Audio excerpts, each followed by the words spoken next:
Okay, welcome everybody. This is Pat with the Colorado Gerontological Society. We are taping this in June of 2022. We will be placing this discussion on our YouTube channel. And then I've also given you contact how to get a hold of me if you need to talk to me about any of this. This is a three-part series, and what the goal is to take stuff that we started working on years back, bring it off of the shelf because COVID gave us an excuse to put it all on the shelf and deal with little of it as possible, bring it back down, get it all caught back up. So because we have some new things that will be hitting our industry and from HCBS in the next few weeks. And so I don't want people trying to do this and do that. So let's get started. All right, so remember that in our work, because we are under federal dollars for surveys, the federal government has a say in our whole business. And so one of the ways they have a say is on our survey process. The other way they have a say is if your community is registered to be a provider under a waiver. The two waivers that typically in our industry that we use is the elderly, blind, and disabled, and the mental health waiver. The EBD waiver is our oldest waiver. We have 10 waivers in Colorado. I did give you a jump to look at the waivers that we have in Colorado and more additional in-depth information if you are interested. The other thing as a reminder, right now, the government has not lifted the PHO. There's a lot of talk whether that'll happen or not because COVID is increasing in numbers again across the country. And they're especially concerned about the children going back to school and having to deal with COVID with teachers and kids. And especially the unvaccinated crowd. So it's going to be a very political and very engaging summer if we can just stay away from having to spend all our time doing COVID. All right, I also want to bring to your attention, I'm working on a project to build understanding for, it's called the Buyin Program for HCBS, both the two waivers I just talked about, for working older adults. And so I'm asking questions and going to a training, got more questions. And so if we can use this tool, then we can open our doors to some residents who need to have a safe place to live, have some services, and still contribute out in the community and have a purpose. I think it's going to be a very interesting program. I'm also anticipating that I'll be able to take some people that make more than the $2,200 a month gross income limitations and put them in this track instead of the Miller's Trust, which is a very stressful. Now, younger senior or younger adults in HCBS passed legislation this year called the ABLE, and they're not going to be held accountable to have their assets taken upon death. And so the ABLE grant starts, again, it's not a grant, the ABLE policy starts July 1st. And it's another question I have. Does the people that's in this program be able to use ABLE as well and not have their assets stolen upon death from their families or spouses? So I will do a training on this once I have all the things clear in my mind that it's going to work, and I'm going to do some trial clients to work out the kinks. And if I feel like, I've got it, I will do a training sometime late summer, early fall. All right, so let's go back to 2015. Colorado negotiated with the feds to start doing final rules. That was a national movement, and the feds gave an award for every state that met the criteria. And so back in 2015, we were meeting, and it was real foreign in those days. And then it started making sense because it was a very sensible measure for part one. And it's called FAQ Part 1 Final Rules. Okay, and so the bottom line is that anybody that uses HCBS have access to the benefits of community living. And the noise that was going on at that time is that people in nursing homes, people in assisted livings, people in adult day communities, people that use services in their home, you couldn't leave your home and go anywhere in the community and get the services in your home. And it was one of the rules that made no sense at that time, and it's still a hassle at this time, because that balancing act of having people being able to use the community and be able to stay safely in their own setting still fights each other. And so we periodically find ourselves back in this old conversation. So I also want to remind you that person-centeredness changed. And well, not changed, but it was introduced. And so the person-centered plan, or conversation, as I like to call it, was the basis of opening up communication between the feds and the states, between the states and the counties, between the counties and their folks that they serve, both on the professional and the community level, and then community level conversation. So we've been working on this person-centered concept in all our legislation, in all of our rules, in all of our policies, in all of our memos. And we continue to improve and improve on this whole person-centeredness. And the big one that I push heavy is plain language. So just for instance, Friday, the University of Colorado sent a letter out to their Medicare beneficiaries telling them that they were going to start collecting all these charges. Well, they can't do that because Medicare, they have to accept Medicare, and they cannot do additional balance billing. So one of the things I've got to do today is get that over to the AG's office and have him review it, because it was very concerning to me to have several seniors call me from the university system on this letter that they received. So again, person-centered has to be in simple language. You have to have ability to solve disagreements, and that's one of the things that in 22 in legislation that we're going to have to do better. And then that they understand what is the services there, what's provided, and that and then what are their rights and what are their responsibilities. So this whole person-centered delivery of care doesn't matter how they pay you. It does matter that you treat everybody equitably. Okay. We also continue to work on community integration. We were really speeding along beautifully on community integration. And we had age-friendly communities, age-friendly restaurants, community-friendly this, community-friendly that, special hours and rec centers, movie theaters, all kinds of stuff was going on. And then COVID hit and it all kind of disintegrated. There is a group and they're working on bringing it back slowly but surely. CGS will be a part of that activity over the summer. And as soon as we see a way that we can get this information out to families and to assisted livings, that they can participate, but yet not have discrimination in those participations. And sometimes there's natural discrimination just by people's attitudes, as we get to see every day in Denver area and sometimes in other parts of the state and nationally. So we're not in a really good zone, but we need to get back to it. Okay. And I want to remind everybody, you do not have the right to restrict rights of a resident that's not in their pre-agreement or done along with the ombudsman and their case manager if they're on HCBS, or their mental health case manager. For instance, behaviors that get them in trouble, and how they handle anger, alcohol use, marijuana use, those types of things. We're still struggling through this community integration and these rights and responsibility issues. So remember that in the federal level, they dictated what the rights look like. And so every room at their unit, as I like to call it these days, has a lock ability. They do not have to lock it. Some people do, some don't. And they can furnish and decorate their room, control their schedule. So again, they do not have to get up at 6 o'clock.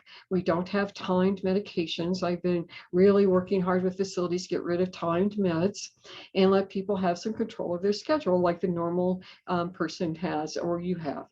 Access to food, and that doesn't mean that we're short order cooks, but that we have meals, and they're in time zones. They're not at 5 or at 7 a.m.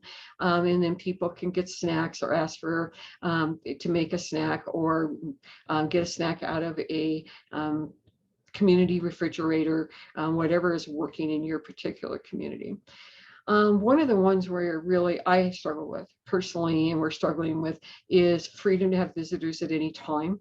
And so I've argued since 2015, and that you would not let your teenagers bring people you did not know into your home in the middle of the night, no more than we're going to allow that in our adult care communities. So we still have a disagreement on this issue, but we do, I have taken down, when I'm visiting communities, anybody that has signage on visitation restrictions. And they must be accessible to their individuals. So if you have a wheelchair community, you have to have all the ADA accommodations for wheelchairs, or if you have walker community, you have to have all the ADA accommodations for walkers, for safe exit and entrance into your community, within the community, in the common areas and on the outdoor areas.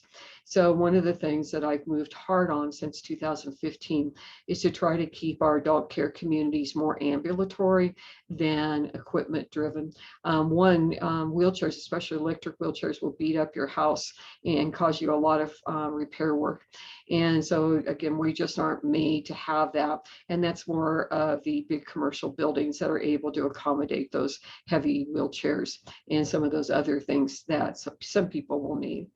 And then if you do allow people in, then you need to document, and it must be part of your informed consent of what you provide and what the consumer or the resident is responsible for, such as upkeep on their chairs, or they need to get their wheels replaced. You can help them, but you're not financially responsible for them. Transportation. Transportation has changed significantly. It's going to change again. We don't have enough money to do all the transportation that we need, and especially in our small towns. Though there was money slated to the state, doesn't mean that it has disseminated itself down into all the rural, or especially even the frontier areas, is where I see it's really hard to get some public transportation. So we're working on it. We sometimes can use Uber and Lyft. Sometimes we use other community standards. If you do transportation, make sure you're carrying all the right credentialing, including licensures for driving, and that you have all the right liability and insurance on the vehicle. And then you have background checks for motor vehicle for anybody that's a driver, to make sure that they have not been lost their driver's license over a felony charge due to driving. And so transportation, I just recommended that to facilities not to provide transportation. I think it creates a financial burden that we can ill afford these days financially. Also want to remind you about the term protective oversight. As an administrator, owner, and all your caregivers, you're all responsible to make sure under Chapter 2 and Chapter 7 that you coordinate protective oversight with the case managers, the county workers, and then any legal, such as a guardian or conservator. It is a joint effort. So protective oversight has to be very clear and very defined, and protective oversight by the case managers at the single entry point for those residents that are on waiver. It has some specific rules and specific obligations, and that changes periodically because the state is still fine-tuning what the single entry point can do, the capacity, the staffing, the issues of getting people to answer their phones, FaceTime, whether we're going to continue to use more Zoom meetings, which is more effective than face-to-face, and just exactly where we're going to go with this is part of the work that still needs to continue to be discussed this year. Another thing that has changed in our industry is the rep payee. So unfortunately, in the industry across the nation, we had people taking advantage of taking over people's money and then doling it out as if they're 2-year-olds. And so that pretty much is gone. You should not be a rep payee to anybody. And that'll just keep you out of trouble, because there are IRS and there are federal and state regulations and documentation and obligations. And if you just don't do it, and let somebody in the family be the rep payee down at Social Security or the community rep payee, then they get to do all these things. And your big thing that on this is to make sure that you get auto deposits from their delivery system, where how they get their money from the feds, and then you get paid your petty portions automatically, which will save you a bunch of fees and a whole lot of less stress. It is miserable to get it set up, at least in all the facilities that I've been working with that we're doing it. But once it gets going, it sure is nice that on a certain day of the month when they get paid, because not everybody gets paid on the same day, their money the next in 24 hours pays you, and then you can coordinate your world and your financial world appropriately. So if you are doing rep payee, and you must meet these obligations, you must meet this paperwork, and you will be audited. I've been at facilities with Social Security just showed up unannounced wanting to see all the documentation for the rep payee, how you disseminated money, how you tracked it, those types of things. And then you have to do an annual report and send that in. And as far as I know, it's just annual. All right, so let's talk about security, okay? Normal door cameras and notifications in any home in the neighborhood you can use. What you cannot use is indoor cameras, okay? And so they have to have a key or an entrance code to get into the house. And the state's really been checking that out in all of their surveys.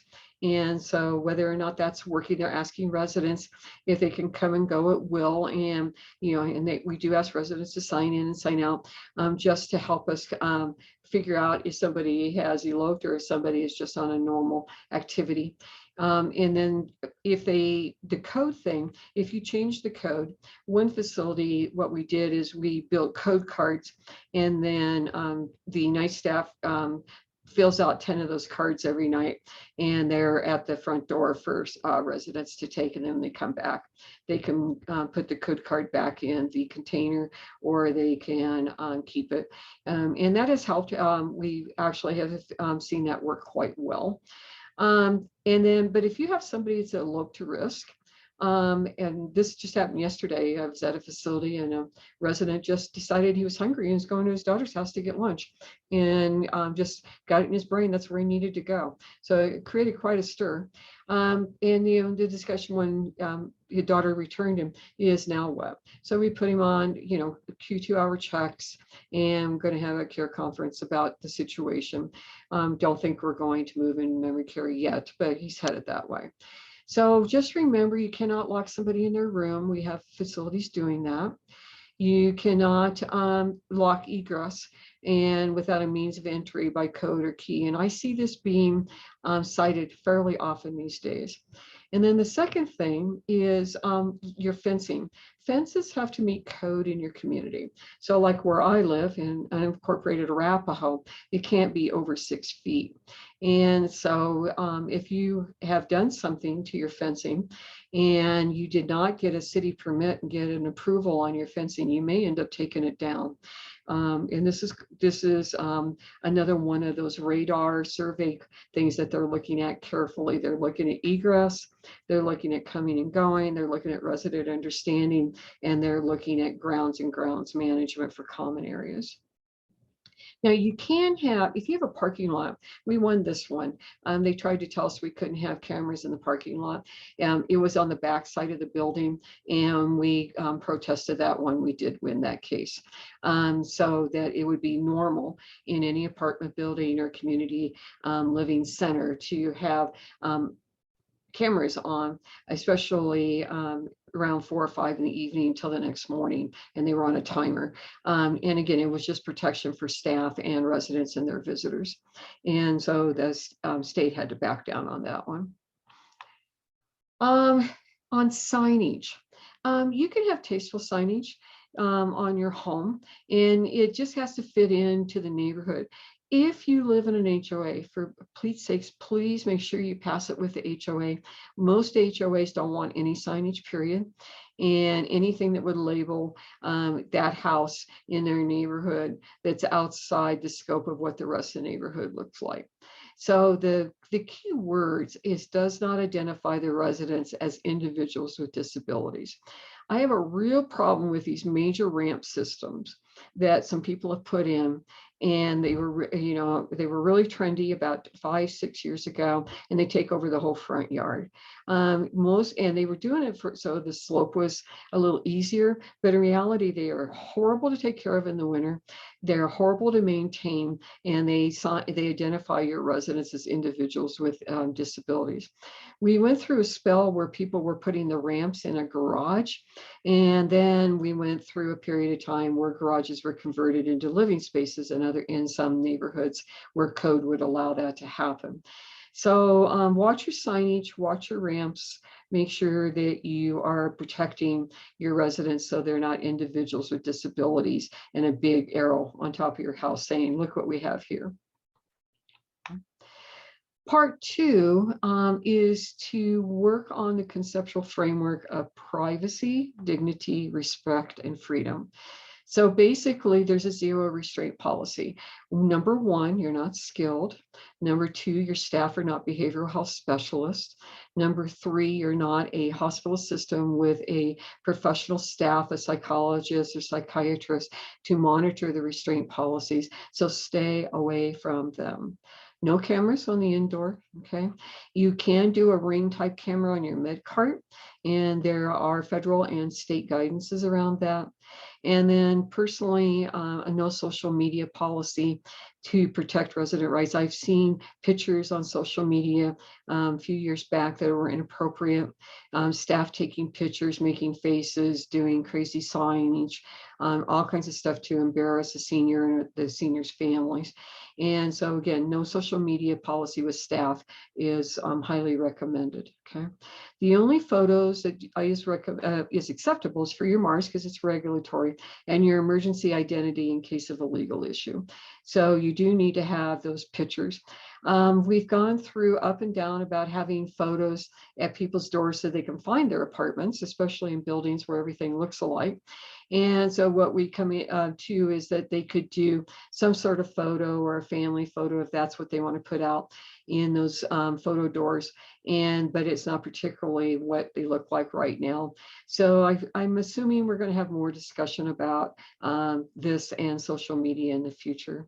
Also, because I've seen plans of corrections on this, make sure that people knock before they go in unless they hear or suspect an emergency, and then they can use the key and get in quickly so that they can render first aid as rapidly as possible. All right, belongings. I don't know how many families call me and they're all upset because their folks' stuff is gone. And I do not know why staff feel that people's jewelry belongs to them. We've had multiple calls into the society in the last few weeks about theft of jewelry, theft of money, theft of mementos, music boxes, just things that should not happen. So, again, the old adage, please don't bring anything in that may have heirloom value to you, or have a locked drawer and cabinet in your room that you can put your valuables away. So then it's important that you have a locked box to store valuables and that box is secure. So it can't just be sitting on a shelf to go out the door either. So you need to think about this because this is an area that we are not doing very well in our communities and will probably get under more scrutiny. All right, discharges. I will be talking more about this in 2 tapings, but just a reminder that Senate Bill 22-154 was signed. This is going to be a major contention. I am guessing we're going to have emergency orders. Health Department already had all this stuff in place, what they've wanted for several years. We were able to block some of it. And right now, I think we're going to get a tremendous amount of pressure because of the number of complaints that have come in where residents were immediately discharged. And then we've had the state go and immediately discharge some residents as well. So this discussion's not over. We're not in the middle yet. The society is very concerned about this and will continue to be a part of this conversation and working both with families and with facilities on better pre-admission assessments and resolution and grievance procedures. One of the things that we're looking at, and we'll be doing work over the summer, is for our small homes, is to revise our service agreements so that we have a built-in area that you are not being discharged, immediate discharge, in the following cases. And we will make a list of medical where you change from being ambulatory participatory care into anticipatory, and you need skilled services above and beyond what normal home health twice a week visits would accomplish. And this is the industry caused some of this because they depended on home health to be their staffing company, especially in the hospice arena. And so we've got a lot of work to do in this area, and we will be sending invites because I think everybody's voice is going to be really important. So again, really good admission assessments, having everything in place. Do not let any of the private placement agencies or the hospitals or anybody dump on you because they need to get something happen today. They got to be discharged today, and then you get stuck in a situation that's not good. Some facilities send me over their referrals, and I look at them with them and look for hidden gems, as I call them, where we can ask for more information.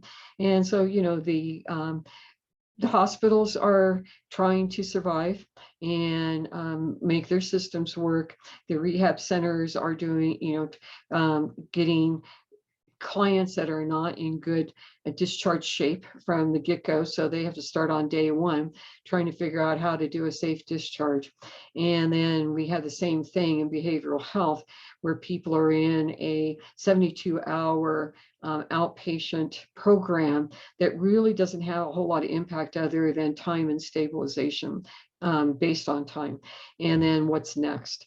So if you want me to look at a referral with you, just pick up the phone and call me. I'm glad to do that because together we'll do better if we start tackling this, and so that we don't get caught in the fine part of Senate Bill 22-154, which is very lucrative for the state and could kill your organization in a hot minute.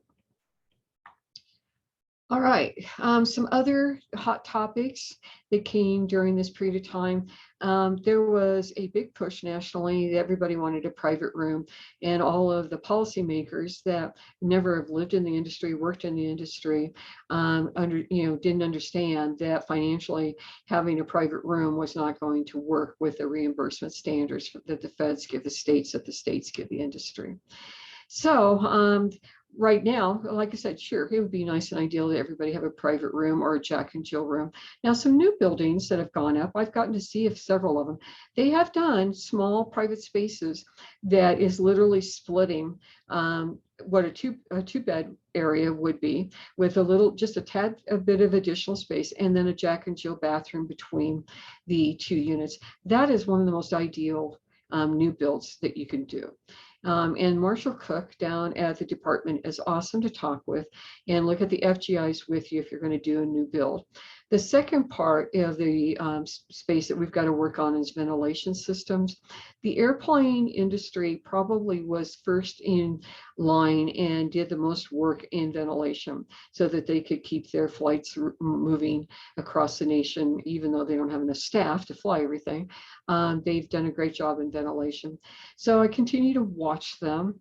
And so we've got to be really mindful that, we have the right ventilation. And then when we do shared rooms, please make sure that you go to the RCF if you have a COVID outbreak and follow those guidelines very carefully. The best practice is to move a COVID positive client into a private room, not always a realistic answer in some of our smaller homes. All right, the other thing I keep seeing is the locks and the turnkey lock for bathrooms. And so the new locks, there's a master key that you could get into any bathroom if there was a situation that you needed to get in, but that people should be able to use the restroom without having to share it with other residents. And so if you're an older building applying new to Medicaid, this bathroom thing is one area that I'm working on right now with the community, and trying to figure out how we can take the old school dormitory model and figure out how we're going to get here in that particular building. Okay.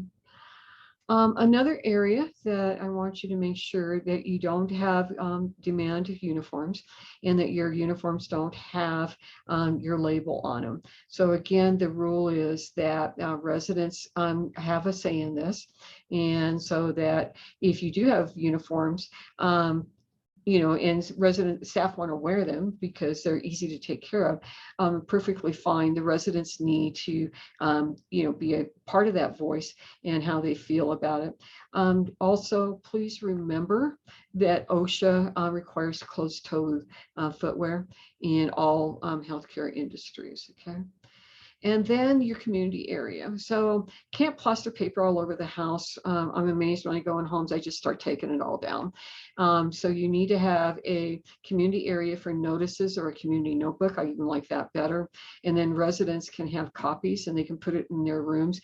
Some residents like it on the back of their door where they don't lose it in the chaos of their room. Other residents like notebooks, and they like to have, copies of that where they can make notes or they can highlight things. And so I've been really working with communities to make sure that you have a pretty copy in the common area and then a working copy for each resident in their own rooms. Please do not label cabinets, drawers, doors about what goes in them. Again, that is institutional. And so when I visit and I see them, I take them down. Be extremely careful that you are mindful that this is a person's home and not an institution. All right, dining. I think this is one thing we actually as an industry have got. So again, I just posted here on this slide for you to review, and just make sure that you don't have assigned seating, that make sure that you don't have an assigned time, that you have a bank of time, an hour, hour and a half when that particular meal is available, that you are doing holding temperatures correctly in your kitchen, and that residents that want to eat in their own space have the ability to do that without attracting a whole pile of bugs. We all need to do better in this world. So residents should have input on the menus. And so I would encourage you that you have a menu session meeting at least once every month, if not every 2 weeks. Give them the proteins that are available. Give them a whole pile of cookbooks, pictures, pin interest, and you can make a lot of different foods and find, some common interest areas and not have the same old thing, same old thing, same old thing. Institution menus are cyclic. Real people's diets are not particularly cyclic unless you only eat a few things and that's all you eat day in and day out. But most of our residents, especially in our behavioral health, really food is really new to them, and some of them have to learn how to totally think about food again because they ate on the fly on the street, in shelters, in food lines, and so it's a new way of thinking. If you are doing leftover plates, there's some really cool ones where they've got a lid and you can put a label on them of when it was produced and put in the freezer. You can keep them for 7 days, and you can have those as alternatives to residents. If they just get in the morning, look at the menu and go, oh, I don't want to eat that today, they can look at what's available in the frozen area and have one of those meals instead. So don't forget that you do need to have your main dish alternatives, and it cannot be a peanut butter sandwich. Okay. Another area that I want to go over from 2015 is dignity and rights. And if you pay attention to your staff about not talking about residents to each other in the common areas during activities, and a lot of staff conversation is gossip, and it really needs to go away. And then in your internet computer room, make sure that if you have a computer center that you put a diffuser on the screen so the residents have privacy and that they have privacy in their mail and telephone use. So phones are still required for residents at the facility. And what I keep telling all the facilities, please have a cell phone, business cell phone that you use totally for business, and the residents do not use it at all. That way you can take care of business rapidly, conversations with your pharmacy, your doctor's offices, because things are changing so rapidly in technology, and we're using our phone technology more and more, that a resident phone is important. It's the same phone that you'll take out if you have to evacuate. And then your staff should not be expected to use their phones, and the administrators should not be expected to use their phones for business. Okay. All right, so some other considerations. There was a lot of noise about front load washer and dryers, and residents should be able to do their own laundry. Some of them are going to need to be trained. There is a lot of residents. I had a 37-year-old tell me last week the only thing that she has made in her whole adult life is scrambled eggs. And so one of her personal goals is we was going to get her hooked up with some community cooking classes, because that if she could get cooking better, she might be able to return to community living. And so that was a motivation for her. Make sure that in your front sidewalks, especially in the front, or going out to your parking areas, if you have a big enough property that you have parking areas, that you have handlebars or sidewalk bars, whatever. There's probably a better name than Pat's name, but they're every 6 feet. And don't buy those ones that get hot. Buy the aluminum cool bars. I have found them both at Lowe's and Home Depot, and then some other places, so they're not super expensive.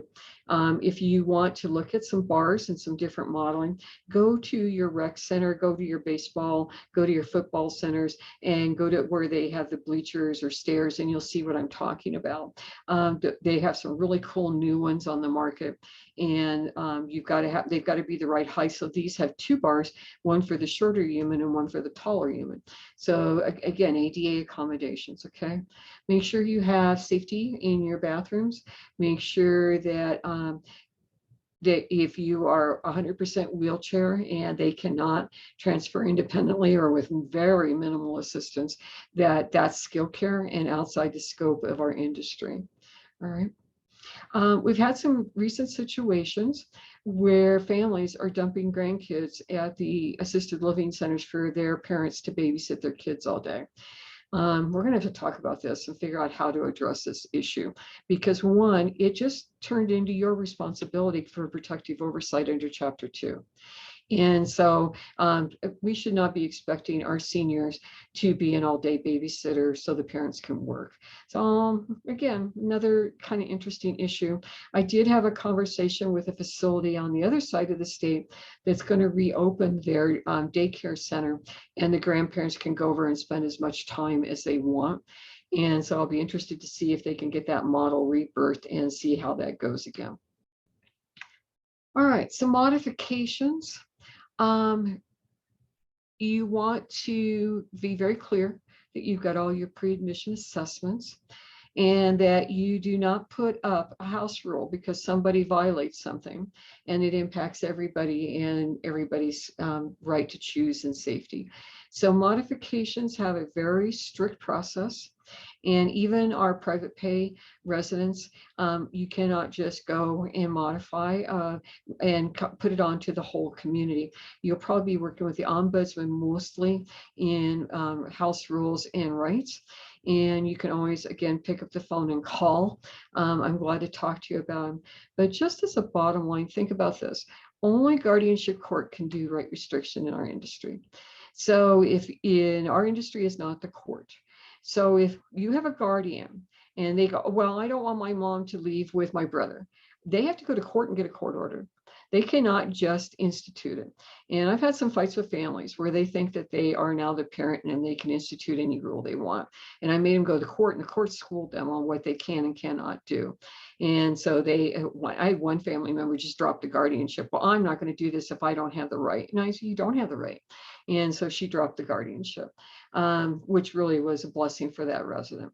So at any rate, again, very quickly and very calmly, understand that only the court, probate court, where guardianship is held, can restrict a right, and it's not done lightly. They are pretty, they have actually quite a bit of protocol when it comes to rights restrictions and what they take in before they'll make a ruling. All right, so grievance procedure. Simple English policy.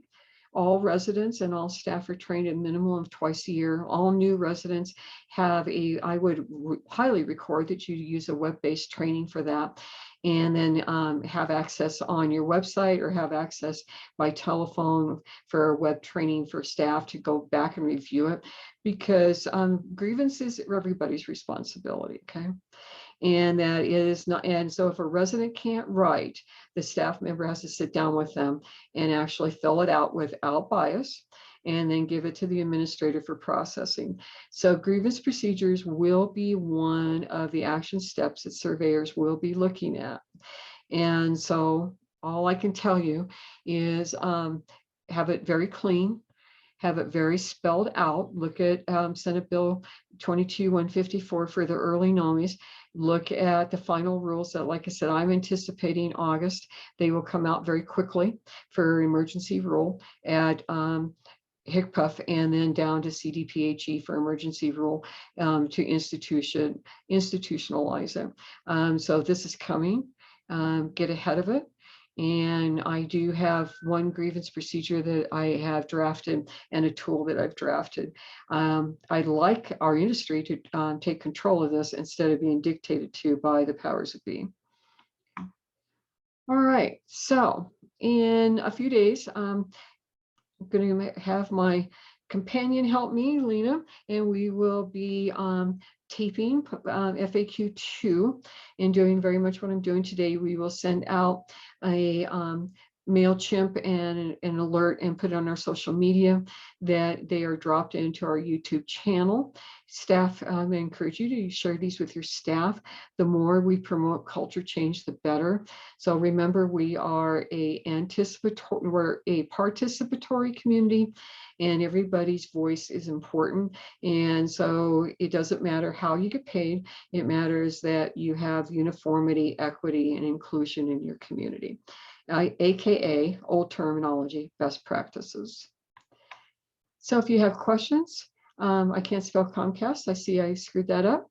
Either call me or email me. And then if you want to look these more in depth of what the state started in 2015, I gave you the jump so that you may go look at it. So thanks for attending today. Have a great rest of your day and week, and we look forward to doing more of this work and using this methodology for a little while until we restart the ALR circle in the fall. Thanks.